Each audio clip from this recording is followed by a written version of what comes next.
Now, from the Columbia Basin, your local news source, this is iFIBER 1 News, presented in high definition. The #1 source for real-time local news, local sports headlines, and our very own Weather Center forecast covering the entire Columbia Basin. With your iFIBER 1 News team, reporting news in real time as it's happening. From the iFIBER Communications HD broadcast studio in Ephrata, Washington, this is iFIBER 1 News, and it starts now.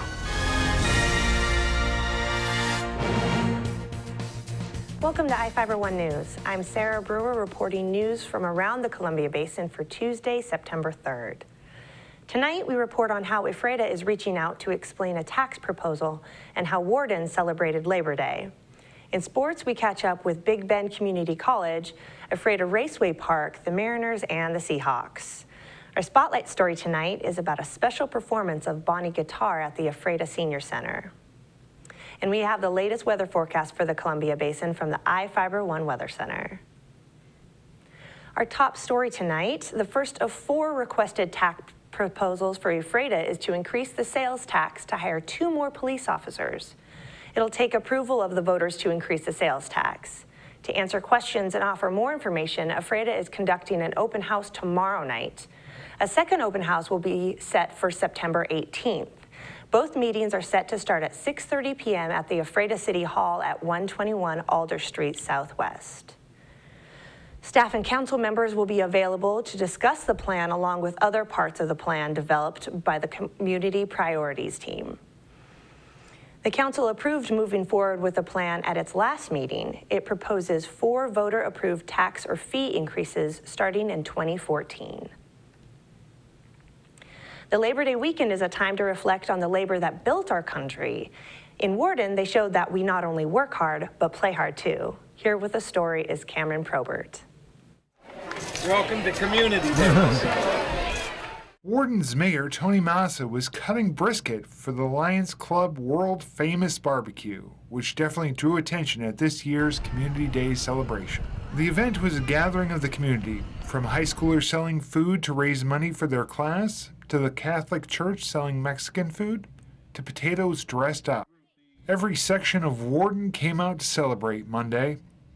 Organizer Kayla Kite said they had a great turnout for the event, which started with a parade through the center of the city. About 30 floats made their way through the city as people stood on the sidewalks. Kite said the event drew people from both within the city and from outside. Well, it's a community event that we do for Warden community members and outside people to come in and look at our little town. Kite has been part of the festival for the past 4 years. She said the event is growing. We're getting more and more involvement from the community and outside our community. More involvement from the community members themselves as well. A traditional Mexican dance group was one of the new entries this year. Erica Martinez with the Queen of All Saints Catholic Church said the 60-year-old tradition comes from Mexico and involves traditional dance combined with colorful costumes. It's important so they could, children could remember their heritage, that they, their Mexican heritage and traditions from Mexico. She hoped the group would attract attention and get more people involved in the community and learning about their cultural traditions. The outfits were made in a single night by the children's grandmother, Martinez said. After the initial rush, members of the Warden's Lion Club prepared more meat for sandwiches. Richard Williams said a combination of a secret sauce, love, and one more ingredient made it world famous. What makes it world famous? Well, first of all, it's all for the kids. So it always tastes better when it's donated, right? He's lost count of how many years the club has sold the sandwiches.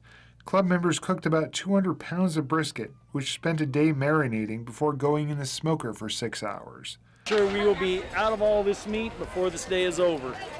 The group sells an average of 400 sandwiches, with the profits going to pay for scholarships. We're just wanting to make sure that the kids get a good running start, jump start to take care of their lives and, get a good foundation through education. Nearby, Warden Development Council President Susie Barr stood with the potatoes decorated for the Spiffy Spud contest. She started the competition to point out the importance of potatoes in Warden's economy. Participants competed in decorating the potatoes with natural items. The winner was a potato unicorn. For iFIBER 1 News, this is Cameron Probert reporting. Looks like a fun way to celebrate. Thanks, Cameron. A woman is facing theft charges after allegedly hiding her boyfriend because he had a warrant and collecting state assistance. Prosecutors charged 31-year-old Zolia Izordia Tovar of Quincy with theft in the first degree in Grant County Superior Court.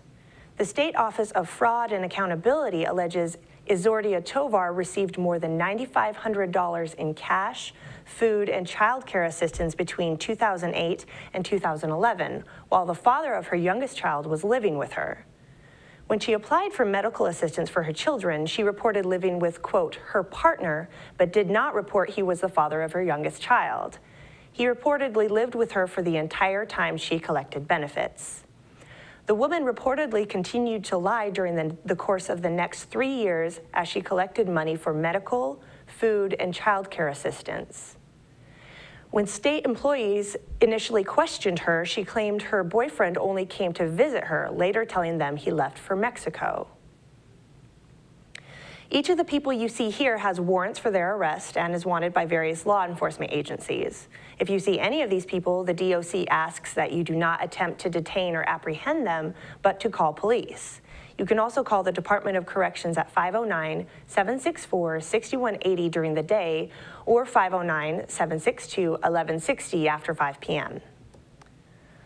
And we'll be back after these messages with the latest from our iFIBER One Weather Center, sports, and more news.